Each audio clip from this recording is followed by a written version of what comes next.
Imagine you're deep in the forest, miles from help, surrounded only by shadows. The fire flickers low, and the usual sounds of wildlife fall silent. Then from the dark, you hear a snap, a twig breaking nearby. You turn, but see nothing. Still, you feel eyes on you watching. You try to move, but the path you came from seems to vanish. What if something was there with you, just beyond your sight? Tonight, listen to 3 true stories from those who believed they were alone in the woods, until everything changed. But before we get started, here's something strange. Most viewers make one huge mistake. They leave without subscribing. Don't be one of them. Hit that subscribe button now, because tonight's journey into the darkness is just the beginning. These stories are only going to get more terrifying, and trust me, you won't want to miss what's coming next. James was a software engineer from Seattle, tired of the endless noise and stress of city life.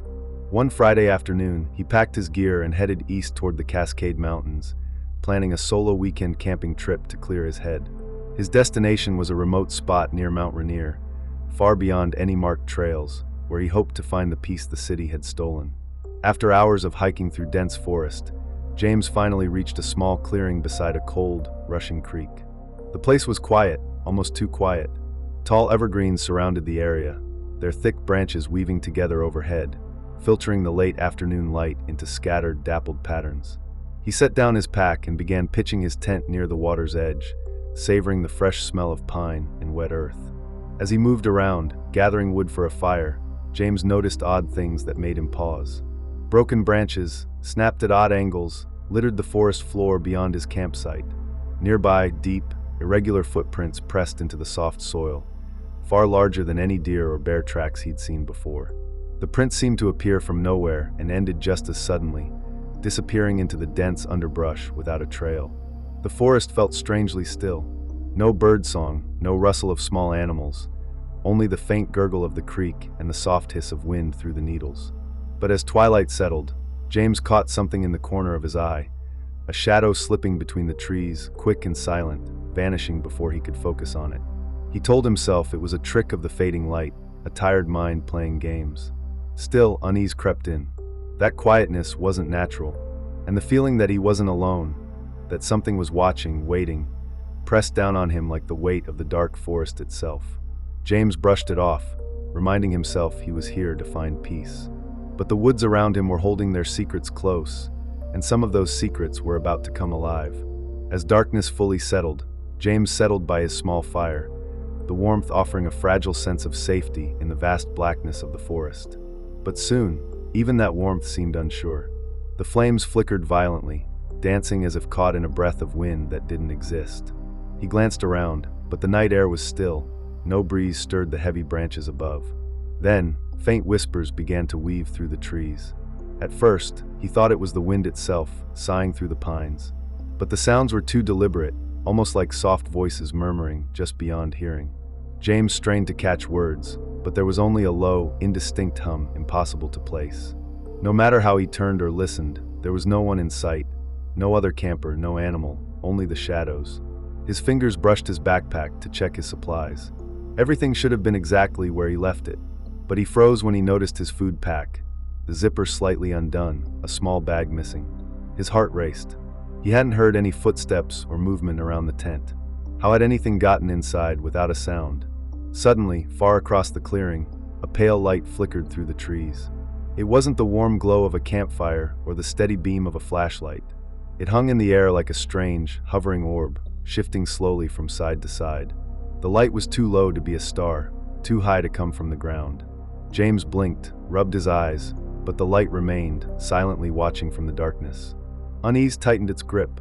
Every time he looked toward the edge of the forest, shadows seemed to shift just beyond the reach of the firelight, dark shapes moving between trunks, never fully revealing themselves. The feeling of eyes tracing his every move grew unbearable. The forest had stopped feeling empty. Something was out there, watching, waiting. By now, the weight of the night pressed heavily on James's chest.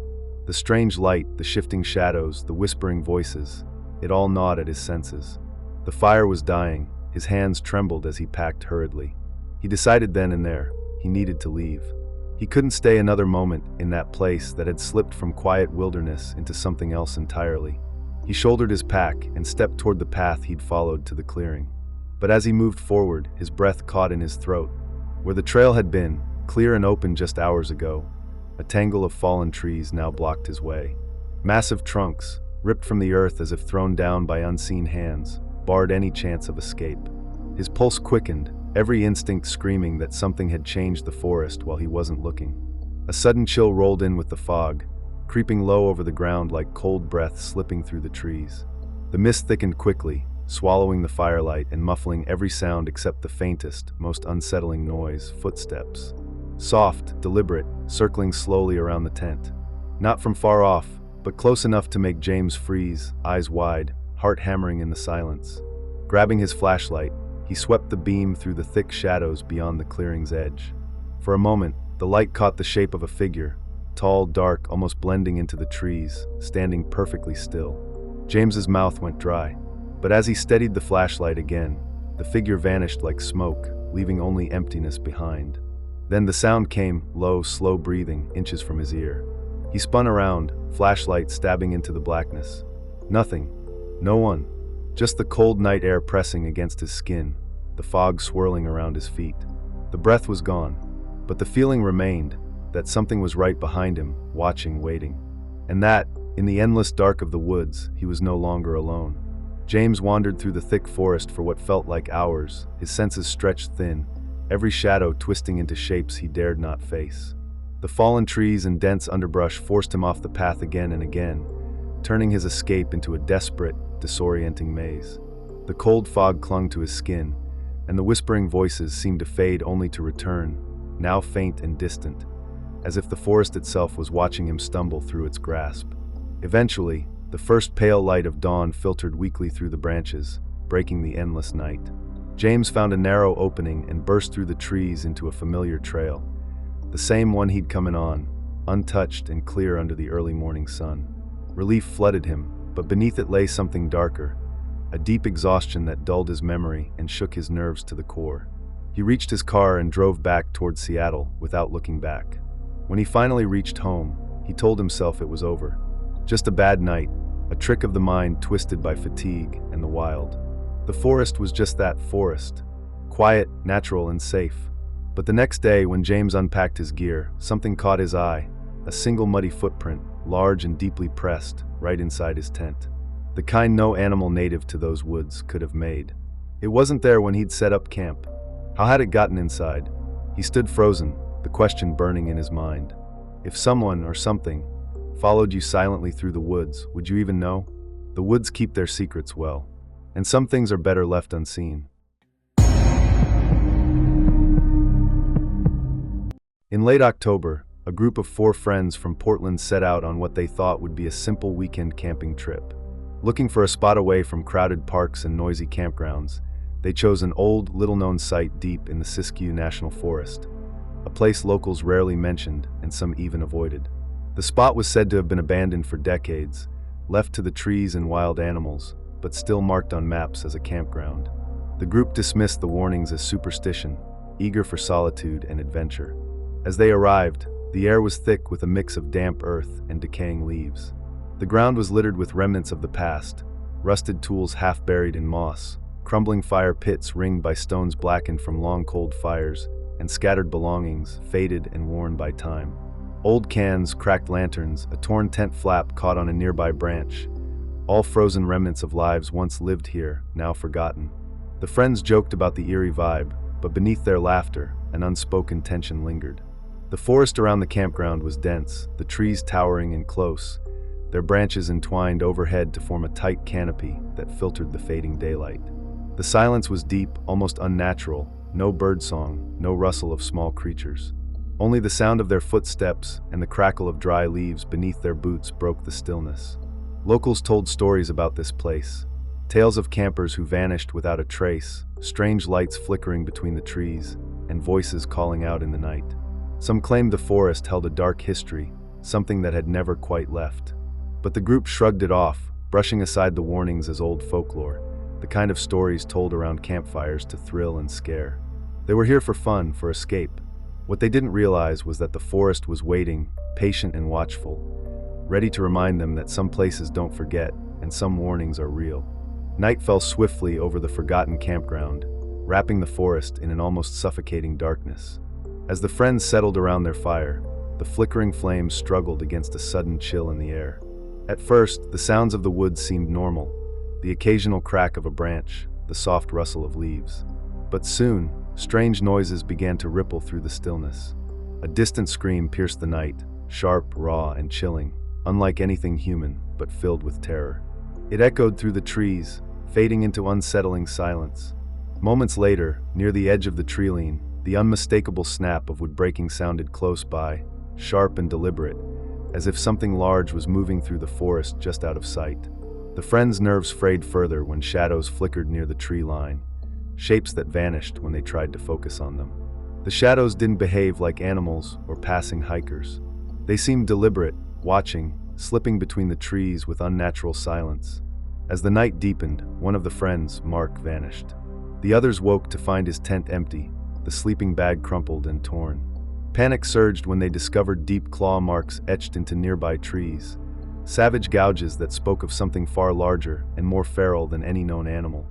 Torn scraps of fabric hung from jagged bark, proof Mark had fought to escape. Their fire, their last defense against the dark, began to fail them. Time and again, the flames sputtered out, not by wind or rain, but as if smothered by unseen hands. Every attempt to relight it ended the same. The fire snuffed out within moments, leaving them swallowed by darkness. In the weak dawn light, the group discovered carvings, strange, angular symbols etched deep into the trunks of trees surrounding the campground. These markings hadn't been visible the night before, hidden by shadows and fear. The symbols didn't resemble any language they knew. They seemed ancient, warning signs, or perhaps a mark of possession. The forest's hold on them tightened. Whatever had taken Mark was still close, still waiting, and the group was running out of time. The sun barely breaking through the thick canopy did little to ease the growing dread that gripped the remaining friends. They moved quickly, desperate to leave the place that had already taken Mark, their minds racing with every unsettling moment from the night before. They reached their vehicle, a dusty old truck parked just off the trail, and climbed inside, hope flickering that escape was finally within reach. But when the key turned in the ignition, the engine only coughed and sputtered, refusing to start. A cold wave of panic washed over them. The radio, their only link to the outside world, crackled once, and then cut off entirely, dead silence. No signal, no noise, as if the forest had swallowed all connections. Frustrated and terrified, they decided to head back on foot, thinking to reach the main road by dawn. But the forest seemed to have closed in tighter, the familiar paths twisting into a confusing labyrinth of shadows and shapes. Behind them, the faint but unmistakable sound of footsteps crunched steadily over dry leaves and broken twigs. Not the hurried pace of a fellow hiker or the random noise of wildlife. These steps were slow, deliberate, closing the distance with every breath. The friends' nerves shattered as they tried to peer through the darkness. In the weak glow of their flashlights, one of them caught sight of something impossible. A pale figure, ragged and motionless, standing just beyond the trees. Its eyes reflected the firelight, glowing faintly with a cold, empty light. The figure didn't move or blink, only watched with a stillness that sent a shiver deeper than the cold night air. The footsteps continued to come closer, circling them, patient and unrelenting. Every instinct screamed to run, but the forest swallowed every sound of their panic. The friends were trapped in a silent hunt, stalked by something they could neither see clearly nor escape. When dawn finally broke through the dense canopy, the forest seemed almost peaceful again, as if the night's terror had been nothing more than a cruel dream. The three remaining friends stumbled back toward the trailhead, shaken, breathless, and forever changed. Mark was gone, vanished without a trace, and the shadowy figure that had stalked them vanished with the night. They told their story to the local ranger the next day, expecting disbelief, but instead were met with silence and a quiet warning. The campground was once the site of a secretive gathering, decades ago, where a small group had vanished without explanation. Since then, many who dared camp there spoke of voices in the trees, cold spots, and eyes watching from the darkness. Few stayed overnight, and fewer returned unchanged. The friends left with a haunting certainty that the forest held on to those lost, that some part of it refused to let go. The strange symbols carved into the trees remained in their minds, cryptic reminders that some places carry a history far darker than what maps can show. Back home, None could shake the feeling of being followed, a shadow that lingered in their minds and dreams. The forest had marked them, its secrets etched into their memories like the carvings on those ancient trees. And the question that stayed with them long after the trip ended: when the forest reaches out, will it ever truly let you go? Lucas was not just any hiker. He was a tech enthusiast, someone who combined his love for the outdoors with the latest gadgets. Before setting out on this solo trek, he carefully packed his satellite phone, a high-definition camera, and a portable solar charger. His plan was to document a remote section of the Olympic National Forest, far from cell towers and crowds, capturing the raw beauty of the wilderness while staying connected through his satellite link. The forest he entered was thick and ancient, trees towering like silent guardians over a carpet of moss and fallen leaves. The air was crisp, filled with the subtle scent of damp wood and earth. Lucas moved steadily, each step crunching softly against the dry leaves, the only sound besides the distant, occasional call of a bird somewhere deep in the canopy. The silence here was profound, almost absolute, broken only by nature's gentle whispers. After several hours, he came upon an abandoned ranger station, a weathered structure nestled at the edge of a small clearing. Its wooden walls were cracked and faded, paint peeling from years of exposure. Broken windows reflected the dimming light, and an old, rusted sign swung loosely on its hinges. The place carried the weight of forgotten stories, as if it had been waiting for someone to return. Lucas decided this would be his campsite for the night, a base for his exploration. He pitched his tent nearby, carefully setting up his camera on a tripod to record the surroundings. His satellite phone sat beside him, a lifeline in the remote forest. As the sun dipped low behind the trees, he felt a strange stillness settle over the clearing, like the forest itself was holding its breath. What Lucas didn't know was that the silence was the calm before something unseen stirred, something that would soon break the quiet and pull him into a nightmare he could never have anticipated. As night descended, Lucas settled into his camp near the abandoned ranger station, confident in his equipment and prepared for the solitude. He turned on his satellite phone, expecting a steady signal to keep him connected. But instead, the screen flickered and then went dark, the signal lost without warning in the middle of the forest. The silence that followed felt heavier than before. Moments later, the phone crackled back to life, but the transmission was distorted. Voices filtered through the static, faint, desperate cries for help, overlapped by muffled, urgent whispers. Lucas listened intently, heart racing, trying to make sense of the garbled words. The voices weren't local, and none sounded like anyone he knew. They spoke of being trapped, of something closing in, and a warning to run, but the message broke off, swallowed by static once again. He glanced over at his camera, now set to night vision mode, its green glow casting an eerie light on the tent and surrounding trees. In the lens, fleeting shapes appeared, figures moving just beyond the tree line, too quick and blurred to be clearly seen.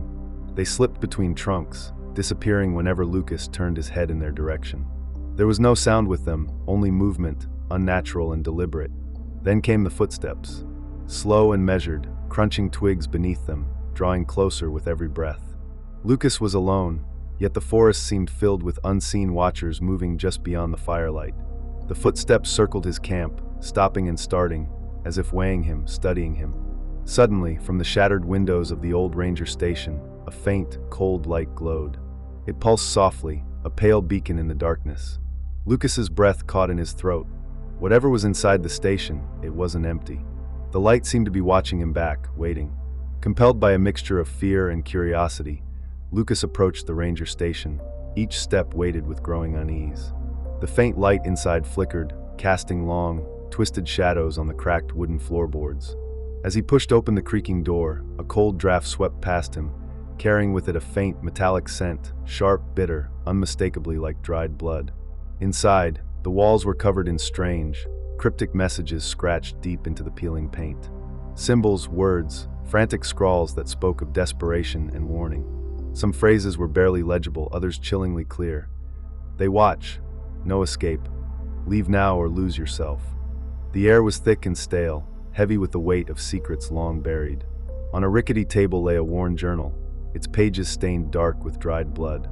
Lucas's hands trembled as he opened it, revealing hurried, fragmented entries describing an unknown presence in the forest, voices in the night, shadows moving just beyond the light. and the creeping feeling of being hunted. The last entry was abruptly cut off, as if the writer had been interrupted mid-thought. His satellite phone crackled again in his pocket, breaking the silence. This time, the distorted voices were closer, sharper, almost intelligible. Then, unexpectedly, the whispers shifted, no longer distant cries, but words spoken directly to him. A voice, low and urgent, urged him to run, but the meaning twisted into a warning. "It's already inside." Before Lucas could react, the heavy wooden door slammed shut behind him with a force that shook the entire building. The darkness pressed in, thick and suffocating. An unseen presence seemed to close the distance, the temperature dropping as shadows gathered around him. The weight of the forest's secret settled like a trap, and the last thing Lucas saw was the faint glow of his phone fading to black as the darkness claimed him. The footage cuts off suddenly mid-scene, the last moments swallowed by static and silence. Days later, search teams arrive at the remote campsite, finding it eerily abandoned. The tent stands empty, gear scattered, and the old ranger station silent as ever. Lucas is nowhere to be found. His camera, however, still records, its lens staring blindly into the dark woods. The video feed flickers, capturing only static, and beneath it all, a faint, steady sound breathing. Slow, unbroken, watching. The question lingers long after the rescue teams leave the forest behind.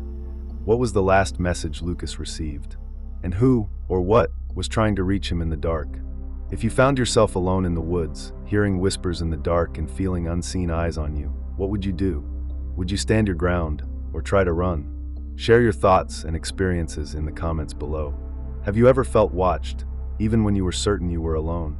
Don't forget to like this video, subscribe for more true horror stories, and hit the notification bell so you never miss a moment of the unknown. Because in the woods, you're never truly alone.